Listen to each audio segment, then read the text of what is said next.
No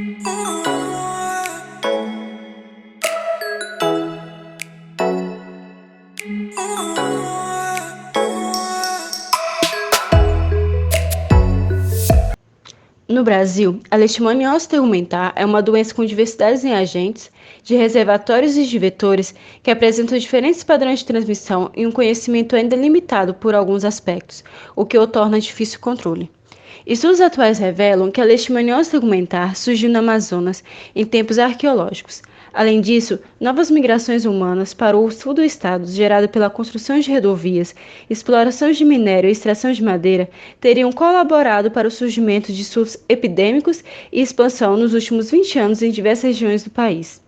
A confirmação de forma da leishmania em úlcera cutânea ocorreu no ano de 1909, quando Lindeberg encontrou o parasita em indivíduo que trabalhava em área de desmatamento na construção de rodovias no interior de São Paulo. Em 1958, foi encontrado roedores silvestres parasitados em áreas florestais do estado de São Paulo.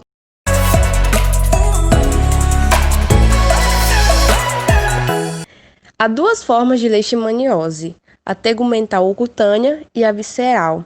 Aqui a gente vai falar sobre a tegumentar. Ela é uma doença infecciosa não contagiosa, transmitida por diversas espécies de protozoários do gênero Leishmania, que acometem um homem e provoca úlceras na pele e podem surgir feridas nas mucosas do nariz, da boca e da garganta. Na leishmaniose cutânea, os animais silvestres que atuam como reservatórios são os roedores silvestres, tamanduás e preguiças. Os vetores são os mosquito-palha, que sugam junto com o sangue as formas amastigotas de um animal infectado, que se alojam em partes do seu intestino, levando-as a se transformar em promastigotas. No Brasil, existem 6 espécies desses parasitas causadores de leishmaniose cutânea e estão divididos em dois subgêneros, a leishmania e viânia, e essas 6 espécies são leishmaniose amazonensis, brasiliensis, guianiensis, lainsone, naif e chauí.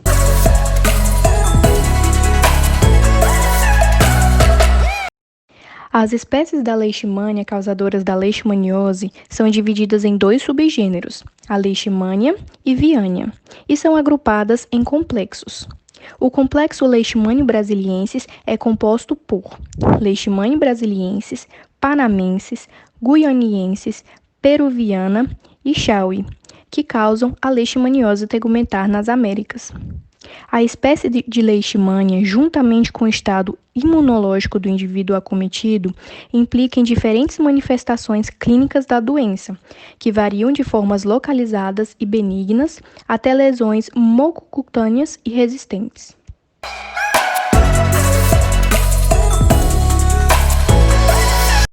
A leishmaniose tegumentar é uma das afecções dermatológicas que merece mais atenção, devido à sua magnitude, assim como pelo risco de ocorrências de deformidade que pode produzir no ser humano. Também pelo envolvimento psicológico, com reflexo no campo social e econômico, uma vez que, na maioria dos casos, pode ser considerada uma doença ocupacional. Apresenta ampla distribuição, com registro de casos em todas as regiões brasileiras. Atualmente, pode-se dizer que no Brasil, a leishmaniose tegumentar apresenta 3 padrões epidemiológicos: a silvestre, a ocupacional e a rural. A leishmaniose tegumentar tem ampla distribuição mundial. No continente americano, há registro de casos desde o extremo sul dos Estados Unidos até o norte da Argentina, com exceção do Chile e do Uruguai. No Brasil, a transmissão da doença vem sendo descrita em vários municípios de todas as unidades federais. A incidência da leishmaniose tegumentar no Brasil não apresenta dados fidedignos e muito provavelmente está aquém do real. Embora tenham sido feitas várias estimativas, vários estudos brasileiros apontam para a ocorrência de leishmaniose tegumentar e seus vetores em todo o território brasileiro. Deve-se salientar que a ocorrência do perfil periurbano de transmissão está relacionado com a falta de saneamento básico, a situação econômica precária, a migração da população para as periferias da cidade, aos materiais de construção inadequados e ao convívio com animais, mesmo domésticos, que servem de novos reservatórios da doença. aliados ao aumento da população de ratos que se concentra nos depósitos de lixos desta área.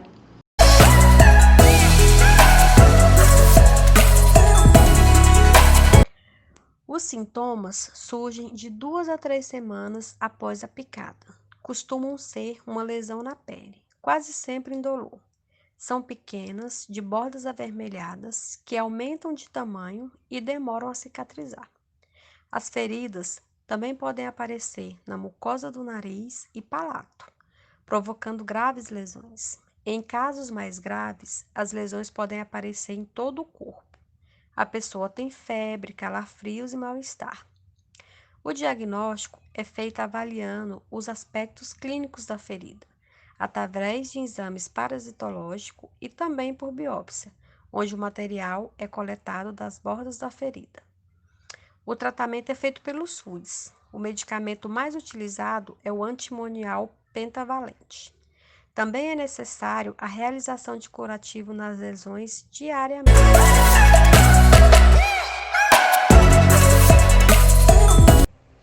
Então, agora nós vamos falar sobre as perspectivas do controle da leishmaniose tegmentar. Lembrando que essas perspectivas elas são baseadas em 5 aspectos, que são a vigilância epidemiológica, medidas de atuação, medidas educativas, medidas administrativas e a vacina. Essas medidas levam em conta as suas peculiaridades e elas devem ser flexíveis e distintas, baseadas nas características epidemiológicas do lugar e aliadas a um sistema de saúde básico capacitado para um diagnóstico precoce e um tratamento adequado. Nas áreas de maior incidência, as equipes do Programa Saúde da Família, elas têm um papel muito importante. Isso porque é elas que fazem a busca ativa dos casos e ajudam a comunidade na adoção de atividades educacionais.